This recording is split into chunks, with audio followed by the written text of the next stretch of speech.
sur Architect.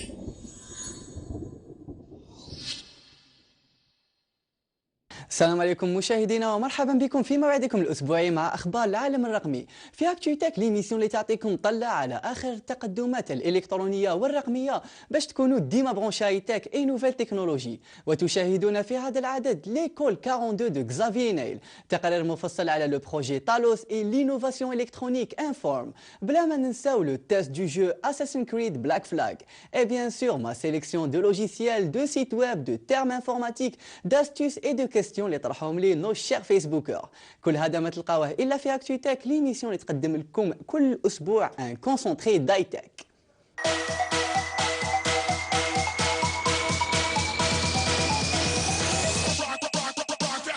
إبان لا نيوز تاع هذا الأسبوع هو انفتاح أبواب ليكول 42 اللي تقترح اون فورماسيون انفورماتيك فريدة من نوعها تحت قيادة لو تري كونو غزافيي نايل. واللي ما يعرفوش إبان غزافيي نايل هو من أكبر الشخصيات اللي ساهموا في تطوير مجال الاتصالات السلكية واللاسلكية في فرنسا.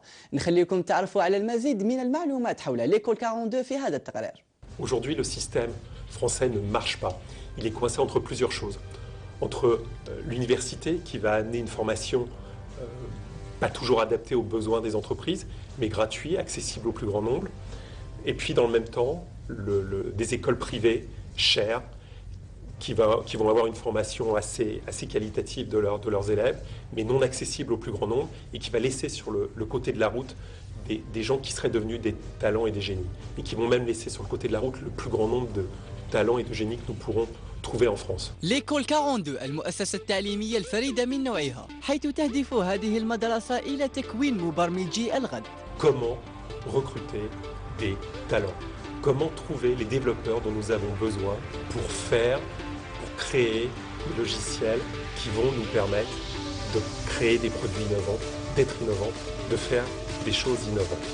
وفي هذا الإطار فقرر غزافيي نايل مؤسس ليكول 42 عدم تحديد المستوى الدراسي للاندماج وتلقي الدروس في هذه المؤسسة، مما خلاه يتحصل على إقبال كبير من طرف الشبان الراغبين في تعلم البرمجة المعلوماتية. C'est qu'on va chercher des jeunes qui sont, si possible, en échec scolaire, qui ont été exclus du système, et puis on va essayer de leur donner de l'espoir, mais un espoir concret, c'est-à-dire la possibilité d'avoir un métier dans la programmation informatique, c'est-à-dire produire le logiciel dont on a besoin dans tous les objets de tous les jours, dans nos téléphones portables, dans ce micro. Et donc, si vous voulez, on va leur apprendre à fabriquer tous ces logiciels pour leur donner un vrai job demain, c'est-à-dire un job en France où ils auront 45 à 50 000 euros de salaire, ou s'ils vont aux États-Unis, environ 110 000 $. Et c'est ça qu'il faut qu'on leur apprenne. ديريكسيون الوغ لاغوش وين نلقاو 1000 طالب اللي تم اختيارهم من بين أكثر من 70,000 مترشح.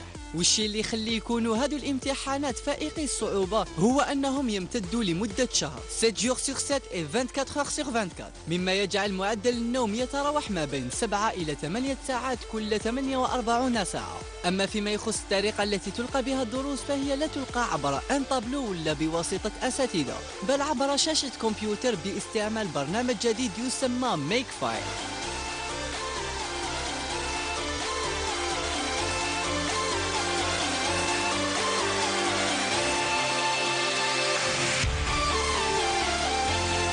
في الأخير فنظام التعليم هذا يفسر من طرف منشئيه كونه السبيل الأرقى لتكوين مبرمجي الغد، لأنه يحضر هذا الطلبة على التأقلم مع التغيرات التي يعرفها عالم البرمجة الإلكترونية.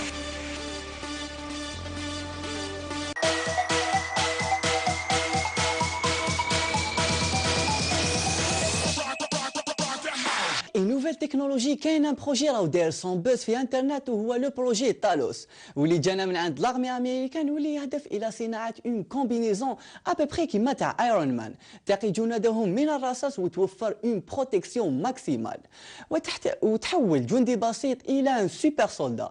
مي قبل هذا نخليكم تتابعوا تقرير حول لانترفاس تارجيبل او بما يسمى لو بروجي انفورم. The Inform جهاز إلكتروني ينتمي إلى فئة les interfaces innovantes أو بما يسمى les interfaces تارجيبل، وهو ان افيشور دو فورم تري ديمونسيونال واللي يقدروا يتعاملوا ويتسنكرونيزاو معه العديد من البيانات كما المخططات والمعادلات وما مع التحركات الفيزيولوجية للمستخدم.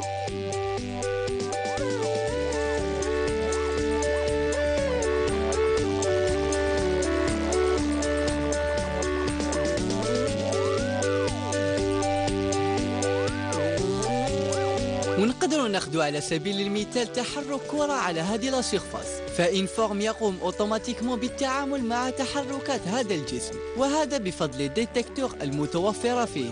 نفس الشيء بالنسبة للمكالمات، فمراسلكم يقدر بفضل لا سيرفاس إنفورم أنه ينتراجي فيزيكمون معكم.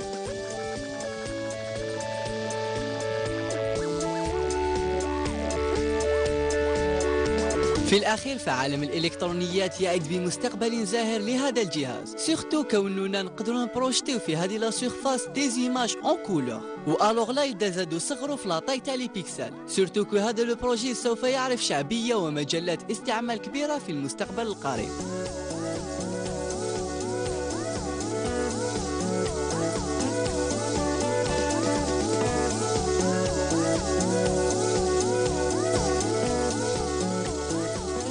من جهة أخرى توجور في لا روبريك اي تك، فقام الجيش الأمريكي بإنشاء اون ارمور على ايرون مان اسمها تالوس The Tactical Satellite Operator Suit، وهذه لا كومبينيزون سوف تكون اوبيراسيونيل ابتداء من 2018 وتحمي مرتديها حماية كلية من الرصاص والحرارة العالية. وعلى حسب التصريحات اللي قام بها ميشيل فيلتسون لو شيف دو ديفلوبمون دو بروجي، فإن لا كومبينيزون تالوس ستكون خفيفة الوزن، وهذا نظرا إلى استخدامه لمادة اقترحتها عليه الانستيتيو دو تكنولوجي دو ماساتشوستس، واللي تتركز على ان فلويد ميغانيتروليوجي، وهذا الأخير هو اللي يعطي لها إمكانية التحول من الحالة السائلة إلى الحالة الصلبة اون كا دو شوك. وزيد لكل هذا ان اكرون يافيشي للجندي كل المعلومات الأساسية حول محيطه.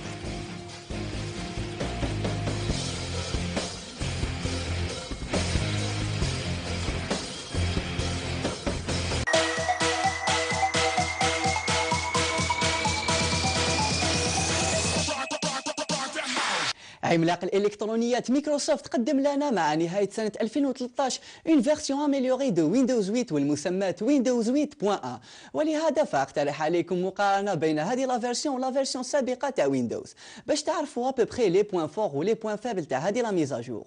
وبعد هذا وبعد طلب كبير من طرف لي فيسبوكر فاقترح عليكم une classification des meilleures applications sur Android. لا نوفيل فيرسيون دو ويندوز 8.1 واللي قدمت مايكروسوفت في هذه لا فيرسيون أكثر من 5000 نوفيل فونكسيوناليتي، مي بون من أبرزها كاين اون نوفيل انترفاس تلائم الانترفاس تاكتيل اي الانترفاس نورمال، وتخلينا ناكسيديو إلى لي فونكسيوناليتي دو بارامتراج بطريقة أسهل.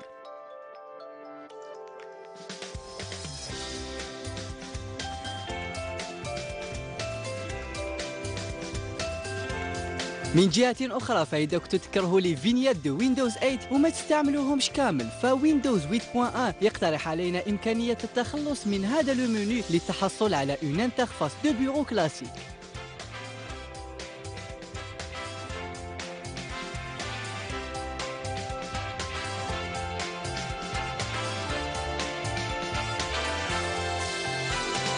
الانتغراسيون دو لا ريشيرش في كاع لي نيفو تاع لو سيستيم هي تاني امر جديد يخلينا نلقاو بسهوله البرامج والملفات الرقميه اللي رانا نحوسو عليهم، سورتو اذا كان عندنا ان ديسك دور فيه اون غروند ميموار.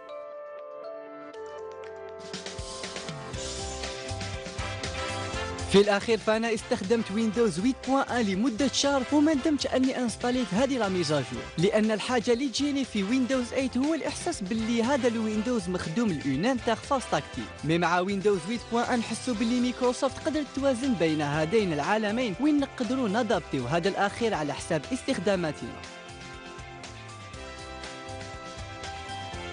في الأخير فإذا كنتوا حابين تنتقلوا إلى ويندوز 8.1 فهذا الأخير ما يطلبش منكم أنكم تفورماتيو لو بي سي ديالكم، فما هو إلا اون ميزاجور تخليكم تنتقلوا إلى اون نوفيل فيرسيون بلوز أدابتي لي زوتيليزاسيون ديالكم. من جهة أخرى فبعد الطلب المتزايد في لاباج فيسبوك